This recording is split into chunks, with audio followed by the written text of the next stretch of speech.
everybody, it's Ichiya, and today is Kaveh's birthday! Yippee! Happy birthday, Kaveh! So, it's no secret, but both Kaveh and Wanderer are my absolute favorite characters in Genshin Impact. And thus, of course, I'm gonna do a little celebration for him. So if you don't really like Kaveh, maybe this is not the video for you, but if you love him, then join me on the Kaveh glazing adventure. So last year, I made a whole week dedicated to Kaveh, and I called it the Kaveh birthday week. And I did a lot of things during the entire week, and I actually recorded it and I even edited the videos, but I had no confidence to post them. But last year actually was really crazy because he was gone for basically almost 2 years. He came back on banner on the very last day I celebrated. Like on the 7th day of the Kaveh week, he came back on banner with Nilou, and you best bet I pulled him C6. So I have a recording of that, and I thought I'd show y'all. This clip in specific was edited by my friend. Oh, I'm so nervous. Kaveh, come home. I'm gonna scream. Oh my god, I waited for literally 10 months. Ever since I started playing, I waited for him. Oh my god! That's C1 Kaveh, oh my god. Kaveh, please come home, your boyfriend is waiting. Kaveh, Kaveh. Hello? Hello? Where's my phone? Alright, this is fine. This is fine. I'm gonna go all in. So scared. No! Stop, Kirara! I have 40 pulse left. Please. Kaveh, please come home. I beg you. Please, Kaveh. Oh my god. Eye of Perception. Best weapon in the game, of course. What do I get next? A Pain Slasher? Give me Kaveh, please. Give me Kaveh, please. No! No! You gotta be joking! You know what? You know what? Let me pause this for a moment. I will, first of all, deny you your C6. Stop appearing, you. I only have 20 pulls. Are you kidding me? Please, I beg you. No, not the rust. Oh, yes! Oh my god, C2. Oh, that makes my life already a lot easier. Please, again. Kaveh. No, not the bell. This is literally the last temple I have. If Nilou doesn't come, then it's like 85 pity. Please. Oh my god, it's not even guaranteed. Nilou. Oh my god. Thank god I won the 50-50. There she is. Nilou. Oh my god. I have to grind now. Anyways. Oh, that feels so good. Oh, that feels so good. Regardless of the fact that it's literally a year old, I still wanted to share it. So yeah, there you go. There's the video. I was very salty because I ended up getting a lot of Kiraras and I already had her C6, so it was not very pleasant. I didn't get him C6 in the video, but I ended up pulling for him until the last 10 minutes of the banner, and I managed to get a C6. I got a C6 after 218 wishes.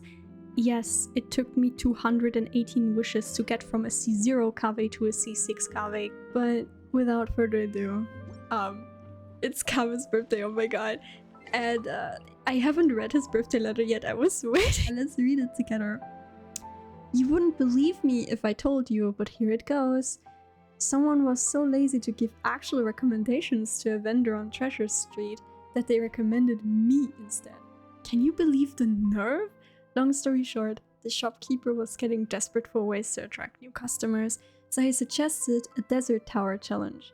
Customers stack sweets like building blocks, and the taller the tower, the bigger the price. Of course, there's a trick to the game. Personally, I would use charcoal baked, I can't even pronounce that, Achillenak cakes as the base. Candied Achillenak nuts for structural support, and stuff in baklava as filler when needed.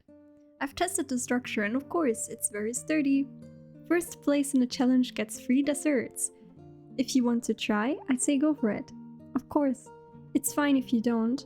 As thanks for my help, the shopkeeper gave me loads of sweets.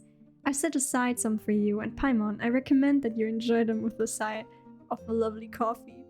Of course, the mandatory coffee mention.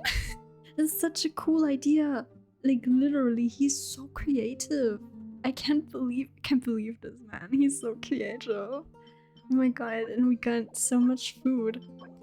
Also, yes, it says I own 61 of these in the bottom.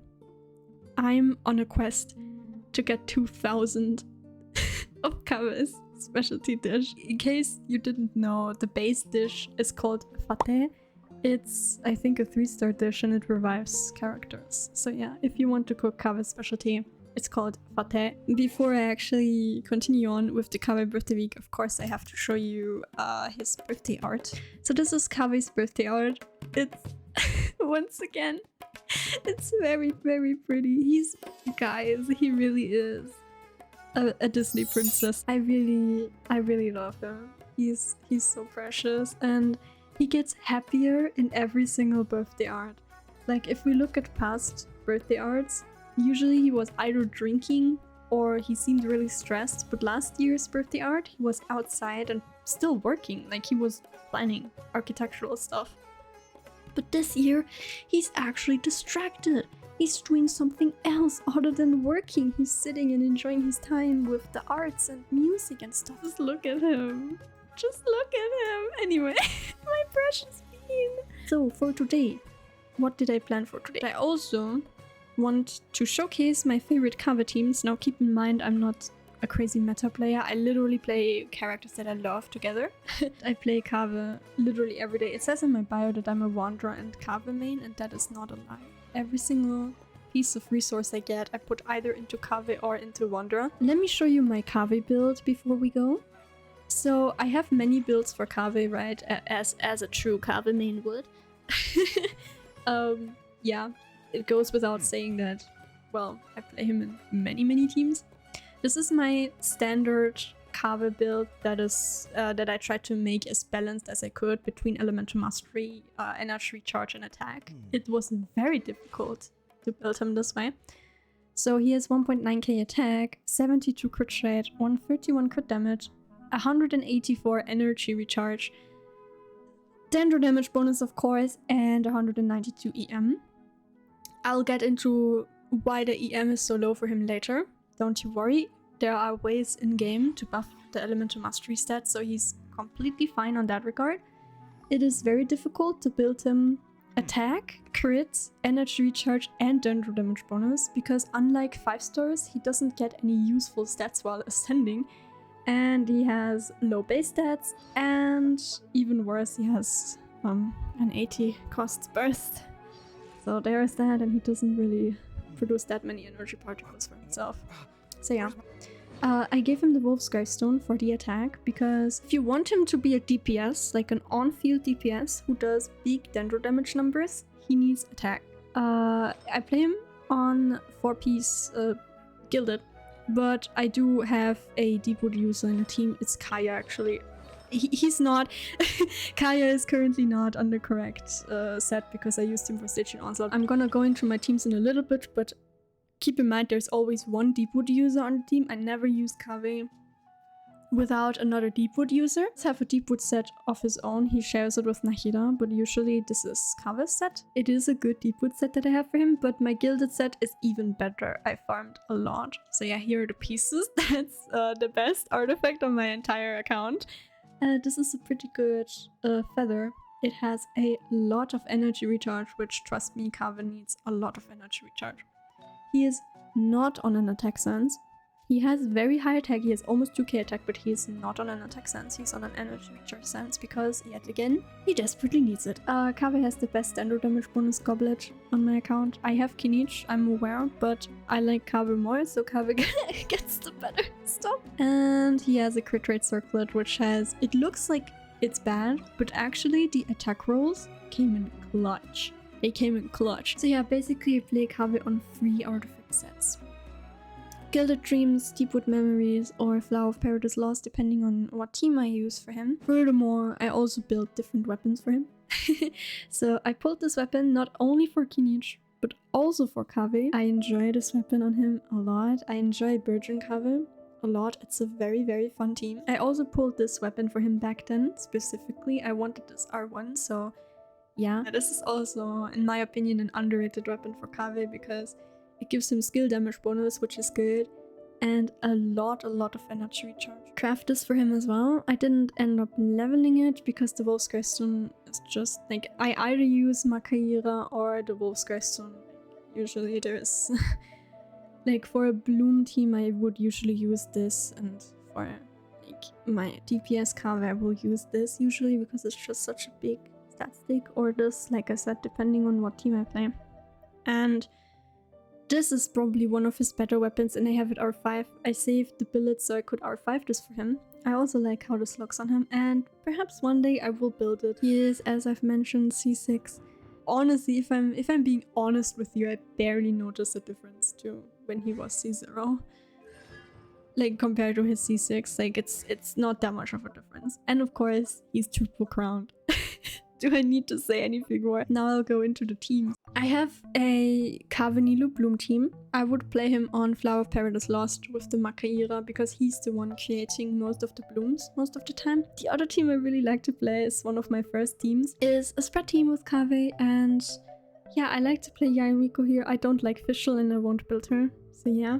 And before you say it, yes, Alhaitham and Tainari will be 50 times better in this team than Kaveh. Do I still play Kaveh in this team? Absolutely yes, I do, and it works just fine. This is the Bertrand team. It's a little bit less conventional, let's put it at that. Now, would Kinich be better in this team? Yes, he would be better than Kaveh. Do I still play Kaveh? Yes, I do. I don't know what to tell you. You clicked on the Kaveh video. What did you expect? This is a Shatterbloom team. I play this every single day, and I find extreme enjoyment with this team. If it works really well, and it's super funny and amazing. If it doesn't work, it's pretty bad. Okay, Kaya is on Deepwood. Which is crazy to think about, but it is what it is. Wanna show the beauty of this team, of how, you know, it's like it freezes and it shatters. It's the beauty of Kaveh. Kaveh is fine with this amount of energy recharge because I have Citlali C2, and her C2 gives 250 elemental mastery to whoever is under her shield, and he gives himself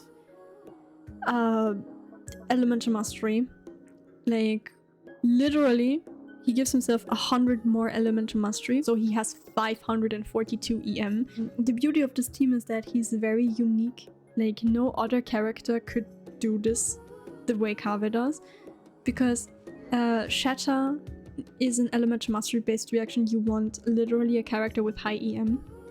You need Cryo and Hydro, and Kaveh also procs the bloom damage very well. He does a lot of bloom damage because of how his kit works. It's like, and of course he heals himself from the bloom core. The mix of bloom and shatter reaction is so much fun, you guys. I can't begin to describe how fun this is. I start off with Citlali because she has the longest burst duration, then I go to Xingqiu. They are frozen, yay. Then I go to Kaya. Then I go to Kaveh. And this is a very strong team. As you can see, it does a lot of damage. Like, see? 32 seconds. Beautiful. It's my favorite team. When it works so well. It's so much fun. Recently there was an abyss where I could use it. But sadly, the enemies in this abyss aren't really... Oh my god! Oh my god, I'm speechless. Today is the day. Today is the hacking day. Oh my god. This can't roll bad. Like, literally. I can't level 20 it, I think. Motivation to keep going, I guess.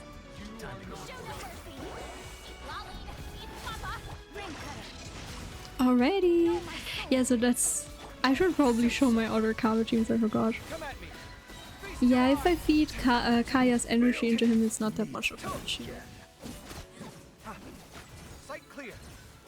As you can see, it's very unique because Kaveh still procs the blooms, but he also procs the shatter reaction and does a lot of dendro damage. So in this team, I would definitely build him for damage. It's just fun to see big dendro damage numbers, and the shatter anti-bloom reaction all at once. So yeah, let's try another Kaveh team. I'll use the burning/birching team. This is not the greatest, but yeah, I'll use Kinich's weapon for this actually. People keep saying he's absolutely unusable, and I couldn't disagree more. He's not unusable at all whatsoever.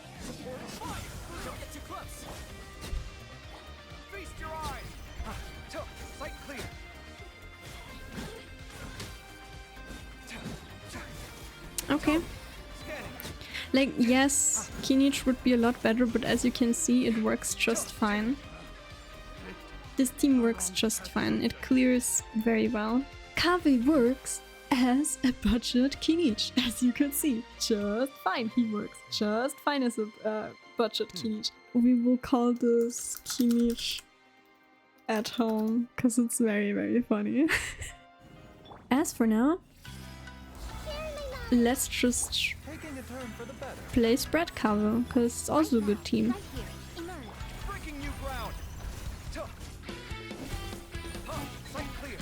Yeah, he hits 30Ks, sometimes 40Ks depending on how well he does.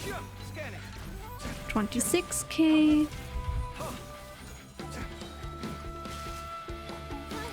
It's obviously not the best, like I said. Alhaitham would delete this way, way, way faster.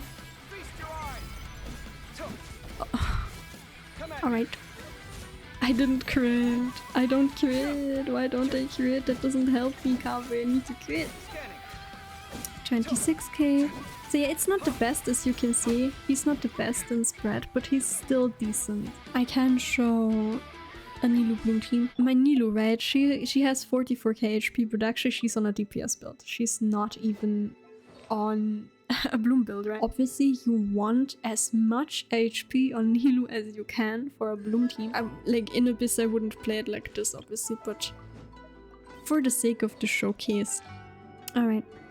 This is a full EM Kaveh. He gives himself 100 more, so he pretty much always has 1000 EM, right?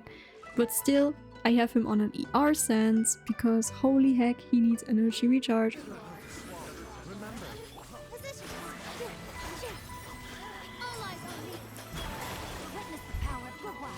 Yeah, the enemies are already dead before I can even get to Kaveh. As you can see, Nilou Bloom is a very, very strong team comp. And I personally like Kaveh in this team. I think Bloom Kaveh, like purely Bloom Kaveh, especially in a Nilou team, is the most boring version of Kaveh. I just like seeing him do unique things and lots of damage. I love my Kaveh. So yeah, there's that. Now, as to the other thing I wanted to do for his birthday is to show you his Teapot Conversation voice lines. You could always check them out at the Genshin wiki, but we don't talk about that. Let me just have my moment, okay? Let's talk to him, shall we? Hello. This place sure is interesting. He's so cute. How do you like it here? I'm still getting used to it all. Never have I seen a place where you can decorate to your heart's whimsy. You don't understand what this means to an architect like me. He's probably going crazy. Hey Kaveh, you can, if you want to design a whole mansion, I don't mind. You can design everything you want and I'll make it for you for free. You don't have to spend a single mora. You can just decorate it however you like. It blows my mind. So much free space for building and designing. It's like a sketchbook that'll never run out of pages. I guess what I really want to say is, I'm so grateful that you invited me here as your guest. Relax the formalities and make yourself at home. That's right, Kaveh, you live here now. That's your room. I know you would probably dislike this room a lot, but it's okay. You can redesign it to your heart's content if you like. That might not be the best idea. To be perfectly honest with you, my blood has been boiling with excitement ever since I first stepped foot in this realm. Yes, please share it with me. Share your excitement. Let's sit down somewhere and you can talk for like hours. I will listen to you. Oh my god, I want to see you happy. Guess it's a designer's instinct. I mean, if you ask me, I think all artistic folks are kinda like this. Looking at your realm, all I can think about are things like architectural composition and facade designs. Speaking of which, can I see your gardens and ponds? Or how about your water fountains? If you don't mind, tell me what you had in mind when decorating your realm. He's so cute. He wants to give me advice. I want to know the reasoning behind why you arranged the roads and buildings like this. I'm sorry, I threw everything together on a whim. Actually, no. I did put a lot of effort into my teapot, not on the inside, as you can see, but on the outside. If you want, I can give you a tour of my teapot in some of my videos or something. It's nothing crazy. I arranged them using the insights I've gained on my journey. I didn't feel like the Palace of Alcazar was all that impressive. Wow. That is so mean. Oh my god. Poor Kaveh. Oh my god. Oh my god. But there's literally nothing here. Okay, I'm just gonna pick the second answer because it's the most accurate. But whoever picks this answer, I hope your pillow is warm. Ah, I see. Taking what you've learned from your travels and applying them to your principles of design. Oh, excellent. You have the eye for this kind of work. If the life of an architect wasn't so difficult, I'd recommend that you enroll in formal study. Okay, Kaveh, calm down. You don't have to compliment me so much. You don't have to lie, okay?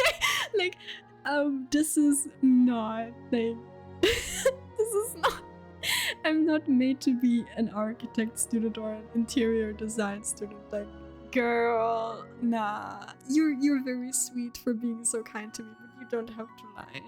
You don't have to lie, boy, okay? I'm an artist myself.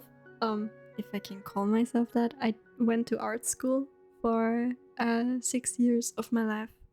In high school, I was in an art high school, in an art-centered high school. And I love to draw. I've been drawing since the age of 3. I'm not a prodigy or anything like that. Please don't come after me. My drawings are very mid. I draw whenever I feel like it and whenever it makes me happy. Let me show you my birthday art that I made last year for Kaveh. This year, sadly, I didn't have the energy and time to make another one, but I did draw one last year. I'm gonna show it on the screen. Hope you enjoy it. It's not all too great, but yeah, that is my Kaveh drawing. He's right. When I see someone else draw, or when I walk into a museum and there's art, or even when I walk into a building where there's a lot of pictures, I do start to think about how the art is made. There's like different techniques with the brushes and with the colors, and I start thinking about them when I see them. Like, he's completely right. I think every artist kind of just gets fascinated with the piece of art with the pieces of art around them. He's completely right about that. Would you like to have a chat with me? Sure. Anything you want to talk about? I want to listen to you. Tell me something. It's probably best if I don't pick the topic of conversation. I've had people tell me that I just end up rambling on endlessly about my profession. Oh, you absolutely can. Please do. Please ramble, please vent, please anything. I care so much about you. You deserve, like, guys, you don't understand. Kaveh is always there for everyone around him, even for strangers. He's literally sacrificing his own money, his own patience, his nerves, parts of his life.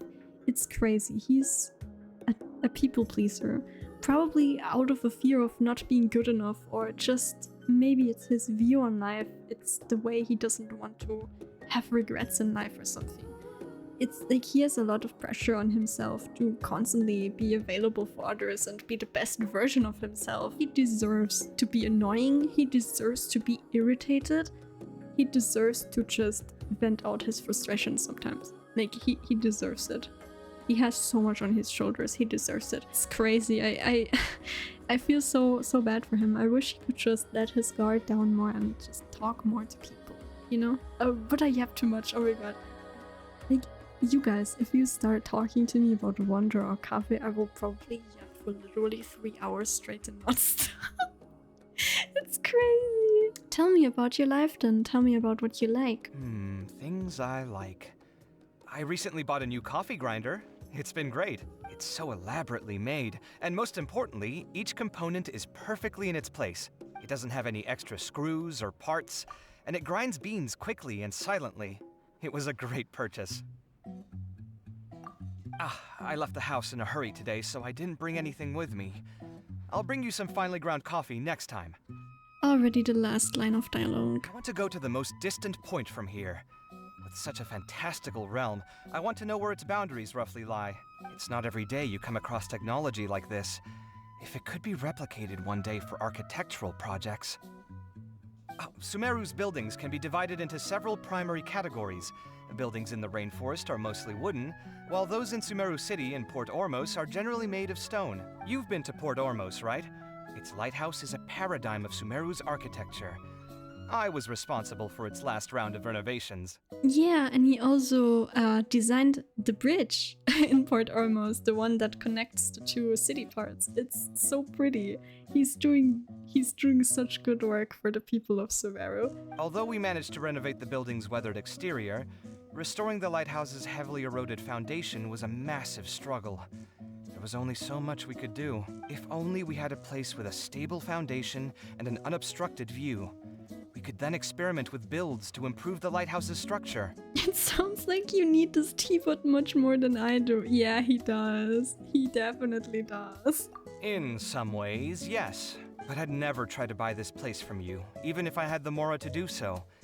This little magical teapot must have a special place in your heart. That's so cute. So cute. Yeah, you could say it's my home. Home, huh? Oh no, this hits so hard. Kaveh doesn't really have a home after all. Like his home place always changed over the years. It's so sad. I've designed many houses for others, but a house isn't really the same thing as a home. That's one of my favorite quotes of Kaveh, by the way, that a house isn't really a home. It also reminds me of how sometimes even if family is blood related, they don't act like your actual family, you know?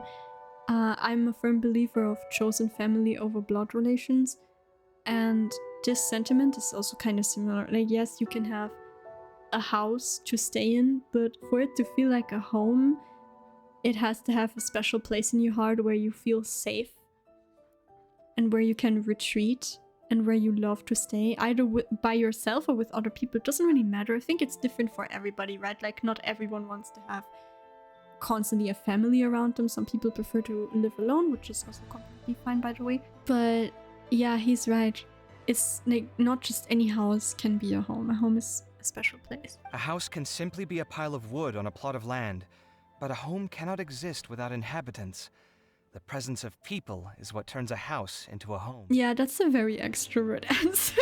He's very extroverted. I love Kaveh so much. I would give him a house rent-free. I don't even care. I heard that you embarked on your journey to reunite with your sibling.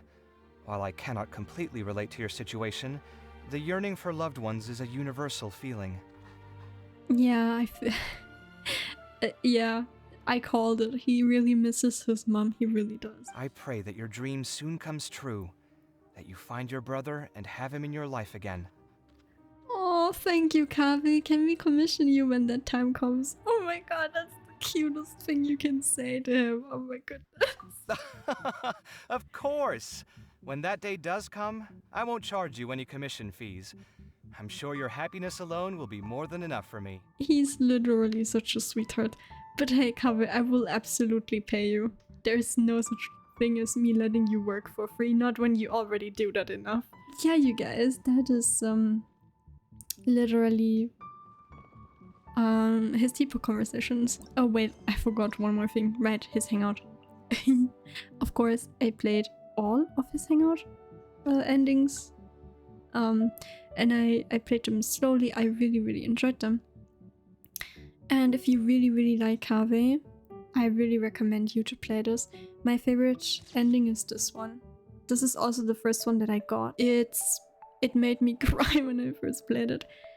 The subtitle is "My pain will one day fade into nothing just as I reach the end of my life, but my buildings will endure." It just shows his inner conflict as an idealist and obviously artist, right? He wants to make a lasting impression on the world. He wants to be remembered. He wants to be loved for the things he did. And he wants to share his love for architecture and for art with everyone around him and create something substantial, something that can improve humanity in one way or another. And it's the very thing he sacrifices his entire being for. He sacrifices his health, his mental stability, his financial stability. He sacrifices literally everything for this dream. And yet, he still is here for everyone else. He listens to people's problems. He always offers a helping hand and a shoulder to cry on. But in the end, he still thinks he doesn't matter in the grand scale of things, and that the pain is all worth it. The pain he's enduring currently is all worth it because it will just fade into nothingness. It's very real for a game like Genshin, where it's all about fantastical things. Kaveh's Hangout has a lot of very real themes that are very depressing. Like, literally. He is, in my opinion, he's portraying adulthood so well. I don't know how else to say it. He feels very real. As an adult myself in my mid-20s, I can relate to a lot of things Kaveh is going through. I think, I don't know, he's just a very good representation of people like me. A close second is this one. This is just very, very, very cute. It really is. So yeah, if you like him, please play his Hangout. You will absolutely enjoy everything this has to offer. I'm not gonna spoil it for you. You guys have to play it yourself. Go play Kaveh's Hangout. Hang out with him, give him some company, he deserves it. I don't know, this is by far my favorite one. I've also yapped a lot about this. That's it for Kaveh's birthday. Thank you so much for tuning in. Also, thank you for celebrating Kaveh's birthday with me. I hope you enjoyed. I hope you enjoy your special Kaveh day as well. I hope you give him some special attention today because he deserves it. Thank you so much for watching. Bye bye.